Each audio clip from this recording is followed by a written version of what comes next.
नमस्कार दोस्तों, आज के हमारे इस वीडियो में हम आपके लिए आमल की एकादशी की पौराणिक व्रत कथा लेकर आए हैं। दोस्तों, आमल की एकादशी के दिन आंवले के पेड़ की पूजा की जाती है। ऐसा कहा जाता है कि आंवले के पेड़ में भगवान विष्णु का वास होता है। ये आमल की एकादशी सभी पापों का नाश कर व्यक्ति को मोक्ष की प्राप्ति कराने वाली है। इस एकादशी की महिमा को जानते हुए धर्मराज युधिष्ठिर बोले, हे जनार्दन, आपने फाल्गुन की कृष्ण पक्ष की विजया एकादशी का सुंदर वर्णन करते हुए सुनाया। अब आप फाल्गुन मास के शुक्ल पक्ष की एकादशी का क्या नाम है, इसकी क्या विधि है, कृपा कर मुझे बताएं। तब भगवान श्री कृष्ण बोले, हे राजन, फाल्गुन मास के शुक्ल पक्ष की एकादशी का नाम आमल की एकादशी है। इस व्रत के करने से समस्त पाप नष्ट हो जाते हैं तथा इसके प्रभाव से 1000 गौदान का फल प्राप्त होता है। इस व्रत के करने से समस्त पाप नष्ट होते हैं। हे राजन, अब मैं आपको महर्षि वशिष्ठ जी द्वारा राजा मानधाता को सुनाई गई पौराणिक कथा सुनाता हूँ। ध्यान पूर्वक सुनिए। राजा मानधाता बोले, हे वशिष्ठ जी, यदि आप मुझ पर कृपा करें तो किसी ऐसे व्रत की कथा कहिए जिससे मेरा कल्याण हो। महर्षि वशिष्ठ बोले, हे राजन, सब व्रतों से उत्तम और अंत में मोक्ष देने वाली आमल की एकादशी के व्रत का मैं वर्णन करता हूँ। एक वैदिक नामक नगर था जिसमें ब्राह्मण, क्षत्रिय, वैश्य और शूद्र चारों वर्ण आनंद सहित रहते थे। उस नगर में सदैव वेद ध्वनि गूंजती रहती थी तथा पापी दुराचारी नास्तिक लोग उस नगर में नहीं रहते थे। उस नगर में चैत्रथ नामक चंद्रवंशी राजा राज्य करता था। वो अत्यंत विद्वान तथा धर्मी था। उस नगर में कोई भी व्यक्ति दरिद्र व कंजूस नहीं था। सभी नगरवासी विष्णु भक्त थे तथा एकादशी का व्रत किया करते थे। एक समय फाल्गुन मास के शुक्ल पक्ष की आमल की एकादशी आई। उस दिन उस नगर के राजा ने, प्रजा ने तथा बालक और वृद्धों ने सबने मिलकर हर्षपूर्वक व्रत किया। राजा अपनी प्रजा के साथ मंदिर में जाकर कुंभ स्थापित करके धूप, दीप, नैवेद्य, पंचरत्न आदि से आंवले का पूजन करते हुए कहने लगा, हे धात्री, तुम ब्रह्म स्वरूप हो। तुम ब्रह्मा जी द्वारा उत्पन्न हुए हो और समस्त पापों का नाश करने वाले हो। तुम्हें नमस्कार है।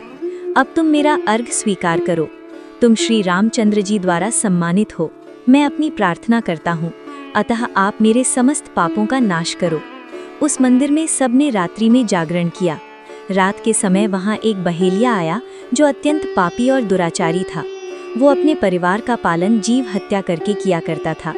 भूख और प्यास से अत्यंत व्याकुल वो बहेलिया उस जागरण को देखने के लिए मंदिर के एक कोने में बैठ गया और विष्णु भगवान तथा एकादशी महात्म की कथा सुनने लगा। इस प्रकार अन्य मनुष्यों की भांति उसने भी सारी रात जागरण करके बिता दी।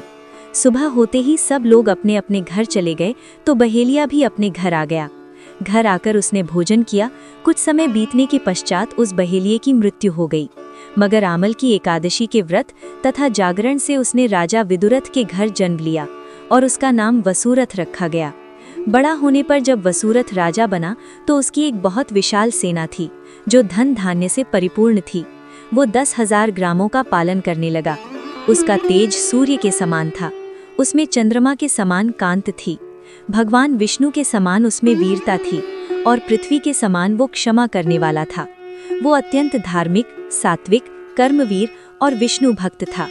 वो अपनी प्रजा को दान आदि कर समान भाव से पालन किया करता था। एक दिन राजा शिकार खेलने के लिए गया। देव योग से वो मार्ग भटक गया और दिशा ज्ञान न होने के कारण उस वन में एक वृक्ष के नीचे सो गया।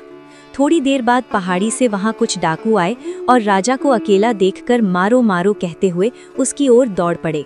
वो कहने लगे कि इस दुष्ट राजा ने हमारे माता पिता, पुत्र पौत्र आदि अनेक संबंधियों को मारा है तथा देश से निकाल दिया है, अतः इसको अवश्य मरना चाहिए। ऐसा कहकर वो डाकू राजा को मारने दौड़े। अनेक प्रकार के अस्त्र शस्त्र उसके ऊपर फेंके।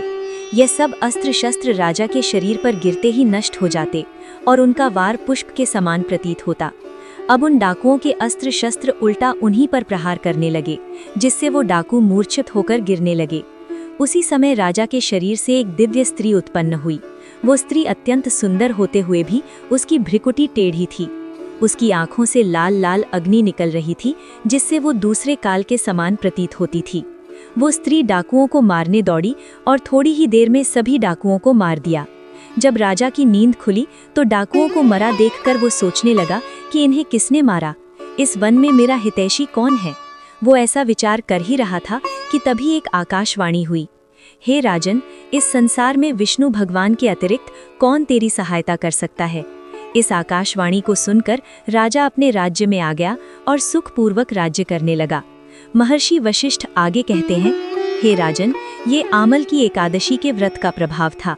जो मनुष्य इस आमल की एकादशी का व्रत करते हैं वो प्रत्येक कार्य में सफल होते हैं और अंत में विष्णु लोक को जाते हैं। जय श्री हरि विष्णु।